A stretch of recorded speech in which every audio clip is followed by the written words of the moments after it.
The song Something Just Like This, released in 2017 by the American electronic music duo The Chainsmokers and the British rock band Coldplay, it became a major hit with its lyrics playing a significant role in its success.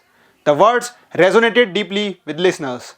In the opening verse, sung by Chris Martin of Coldplay, the lyrics goes like this: I have been reading books of old, the legends and the myths, Achilles and his gold, Hercules and his gifts, Spider-Man's control, and Batman with his fist.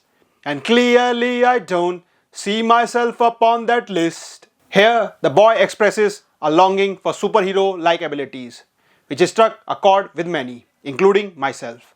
As children, we often dream of possessing supernatural powers. However, as I grew older, I realized that I already have a kind of supernatural power within me, a power shared by 1.2 billion others on this planet.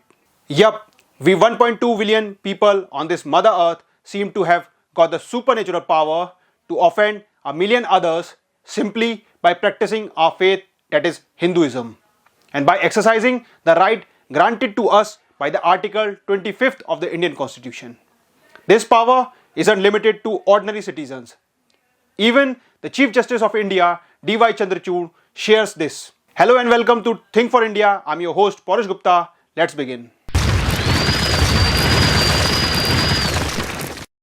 Chief Justice D.Y. Chandrachud is a practicing Hindu, and he has every right to be. Article 25 of the Indian Constitution guarantees him the freedom to practice and profess his religion. However, for some, his exercise of this right is perceived as a transgression, with claims that it undermines the secular fabric of this nation. On 20th of October, Chief Justice of India, while addressing the residents of Kanheshwar village in Maharashtra, revealed that he sought divine guidance for a resolution during the Ram Janmabhoomi dispute. CJI Chandrachud said, and I quote, "Very often we have cases to adjudicate, but don't arrive at a solution. Something similar happened during the Ayodhya dispute, which was in front of me for 3 months. I sat before the deity and told him he needs to find a solution. Believe me, if you have faith, God will always find a way." This triggered the entropy of the leftist ecosystem.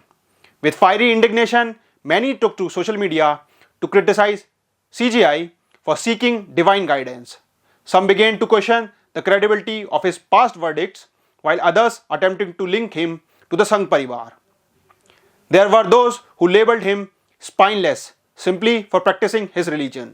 In response, a flurry of articles and videos emerged, with some going to great lengths to argue that the Ayodhya judgment was a compromise. A few, like SP leader Ram Gopal Yadav, even resorted to hurl abuse directed at the Honorable Chief Justice of India. Siddharth Varadarajan, a far-right journalist and one of the founding editors of The Wire, appeared visibly unsettled by Chief Justice D.Y. Chandrachud's exercise of Article 25 of the Indian Constitution. So much so that he released a video on YouTube spanning 7 minutes and 52 seconds. It was a failed attempt to discredit the Ayodhya verdict.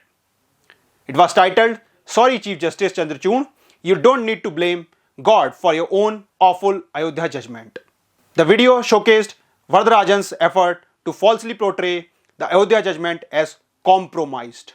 It used the CJI's prayer as a foundation for its argument. Throughout the nearly 8-minute video, Varadarajan cast doubt on the integrity of all the 5 judges involved in delivering the verdict in favor of Ram Janmabhoomi. He goes further by attempting to draw tenuous links between former CJI Ranjan Gogoi's appointment to the Rajya Sabha, CJI Chandrachud's elevation, Justice Abdul Nazir's governorship in Andhra Pradesh, and Justice Ashok Bhushan's role as chairman of the NCLT, suggesting these were rewards from the central government for a compromised verdict. Such assertions are both absurd and laughable. Varadarajan would do well to study the judgment in depth and examine the substantial evidence presented before the apex court, which ultimately guided the decision in favor of Ram Janmabhoomi. When faced with difficult decisions, it is natural to seek guidance from the divine, who transcends the material world. Prayer helps lift us beyond worldly struggles, allowing us to approach decisions with clarity and peace of mind. This is exactly what Chief Justice D.Y. Chandrachud did. Faced with delivering a resolution in one of India's most controversial cases, he sought divine assistance to gain the courage and insight needed to reach the correct verdict. Expecting far-right propaganda journalists like Siddharth Vadrajan to grasp this concept, however, may be asking too much. Justice Markandeya Katzu, former Supreme Court judge who somehow manages to be in the spotlight often with his controversies, absurd remarks, too commented upon the statement of Chief Justice. He accused CJI Chandrachud of becoming ambitious.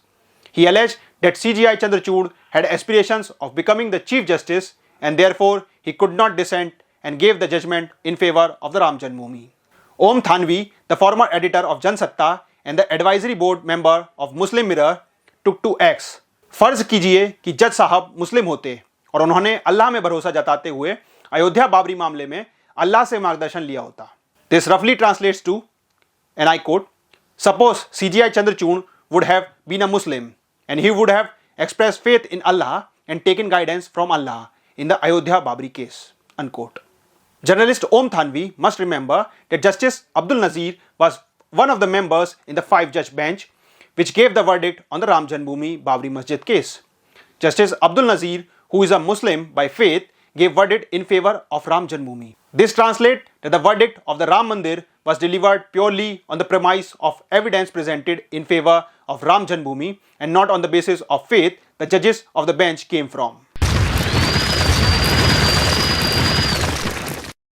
The so-called ecosystem has long relied on its familiar tactics of blaming institutions whenever outcomes fail to align with their agenda.